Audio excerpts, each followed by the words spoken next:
Hi viewers, ఎలా ఉన్నారు? బాగున్నారా? అందరు బాగుండాలని కోరుకుంటూ కనకధార బ్లాగ్స్ ఒక లైక్, ఒక సబ్స్క్రైబ్ ప్లీజ్.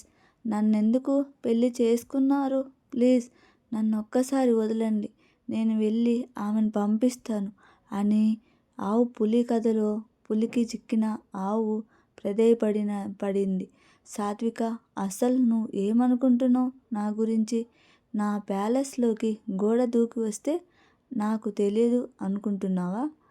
అయినా నా కోసం మరి గోడే దూకి ఇంతవరకు వచ్చినా నా సౌండ్ తగ్గి డాడీ లేస్తాడు. హే, నీలాంటి ధైర్యవంతురాల్ని నేను వదిలే క్వశ్చనే లేదు అని స్ట్రాంగ్గా చెప్పాడు. అమరేంద్రవర్మ అతడికి అంత తెలిసిన విషయం వినగానే సాత్విక నోట మాట రాలేదు. ఏవిఆర్ గారు, నన్ను దయచేసి నేను చెప్పింది వినండి. నేను మీకోసం రాలేదు, మీ తమ్ముడు విక్రమ్ వర్మ కోసం వచ్చాను.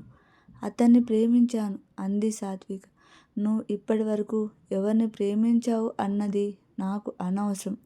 ఇంక ముందు మాత్రం నన్నే ప్రేమించాలి అనే సీనియర్ వాయిస్తో చెప్పి మండపంలోకి లాక్కెళ్ళి బలవంతంగా పీటల మీద కూర్చోబెట్టాడు.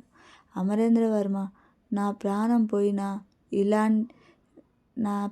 పోయినా ఇలాంటి వాడిని పెళ్ళాన్ని కాను అని అంటూ వెంటనే తన మొహం మీద ఉన్న మేలుముసుగు తీసింది సాత్విక. ఆమెను చూసి పెళ్ళికూతురు ఫ్యామిలీ మెంబర్స్ అందరూ షాక్ అయ్యారు. నిజం తెలిసినా కూడా సాత్విని మ్యారేజ్ చేసుకోవాలని ఎందుకు అనుకుంటున్నాడు మన డెవిల్? ఆమెను చూసి పెళ్ళికూతురు ఫ్యామిలీ మెంబర్స్ అందరూ షాక్ అయ్యారు. ఏదో చెప్పబోయేందుకు నోరు తెరిచారు. ఈ అమ్మాయి అని అన్నాడో లేదో, మీరు అంటూ చెయ్యి అడ్డం పెట్టాడు అమరేంద్రవర్మ. ఇంకా నోరెత్తలేదు. అందరూ కళ్ళు అప్పగించి నిల్చొని అక్కడ జరిగే కతంగాన్నే చూస్తూ ఉండిపోయారు. ఎవరో ఒకరు పెళ్ళికూతురు మారిపోయారు అని అంటారేమో అనుకున్న సాత్వి ఎవరు అలా అనకపోవడంతో షాక్ అయిపోయింది. అన్నిటికీ మించి అతనిని ఒక్కసారి చూస్తే పెళ్ళి చేసుకుంటాడు అని ఎవరికోసమైతే సాత్వి ఇంత సాహసం చేసిందో ఆ విక్రమ్ వర్మ ఆమెను చూస్తూ కూడా చాలా ప్రశాంతంగా ఏమి జరగనట్టు కూర్చొని ఉన్నాడు. పైగా సాత్విని చూసి పలకరింపుగా ఒక నవ్వు నవ్వాడు. అది చూసి నా పాపకి గుండె బద్దలైనంత పని అయ్యింది.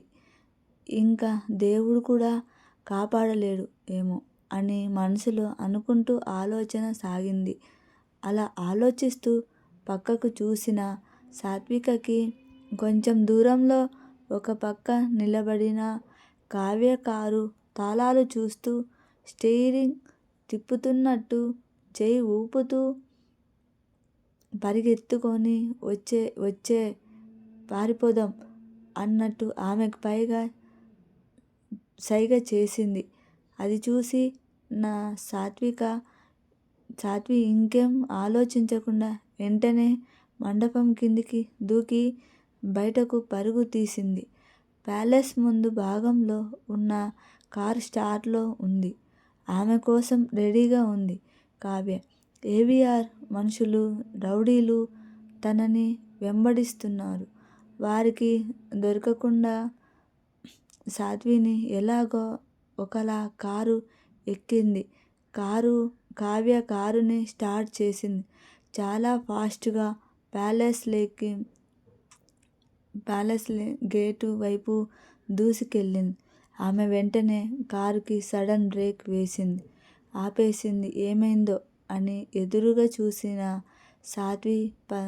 సాత్వికి 10 మంది కండలు తిరిగిన సెక్యూరిటీ గార్డులు గన్నులు పట్టుకొని కారు వైపు గురిపెట్టి నిలబడడం కనిపించింది. ఇంకా అక్కడ మండపంలో అమరేంద్రవర్మ మాత్రం కూర్చున్న చోటు నుంచి లేవలేదు. సీరియస్గా ముఖం పెట్టుకొని, పంతులు, నువ్వు మంత్రాలు చదువు, పెళ్ళికూతురు వస్తుంది అని అంటాడు. మీరు నిమిషమే సాత్విక మండపం వైపు పరిగెత్తుకుంటూ రావడం చూశాడు. పురోహితుడు ఆమె వెనకే రౌడీలు సాత్విక్ ఫ్రెండ్ కావ్య తలకు గన్ను గురిపెట్టి తీసుకొచ్చారు. సాత్విక కన్నీటితోనే వచ్చి అమరేంద్రవర్మ పక్కన పీటల మీద కూర్చుంది. ఈరోజు మనం పెళ్ళి మధ్యలో ఈ ఏడుపు గోలేంటి అని అమర్ సీరియస్గా ఆమెకు మాత్రమే వినిపించేలా అన్నాడు. ఆ మాటలకు ఉలిక్కిపడిన సాధ్వి భయంతో వెంటనే కళ్ళు తుడుచుకుంది. ఒక కన్నింగ్ స్మైల్ ఇస్తూ అమరేంద్రవర్మ ఆమె మెడలో తాళి కట్టేశాడు. మరుసటి రోజు మార్నింగ్ సాత్విక నిద్ర లేచేసరికి ఆమె చాలా లగ్జరీగా ఉన్న ఓ గదిలో ఉంది.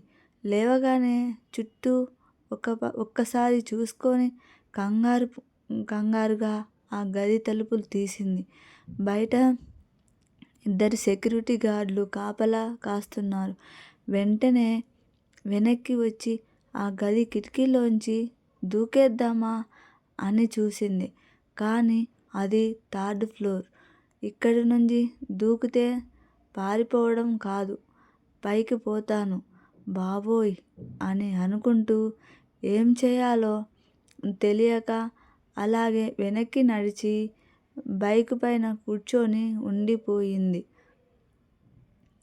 రేపటి స్టోరీలో ఏం జరగబోతుందో చూద్దాం.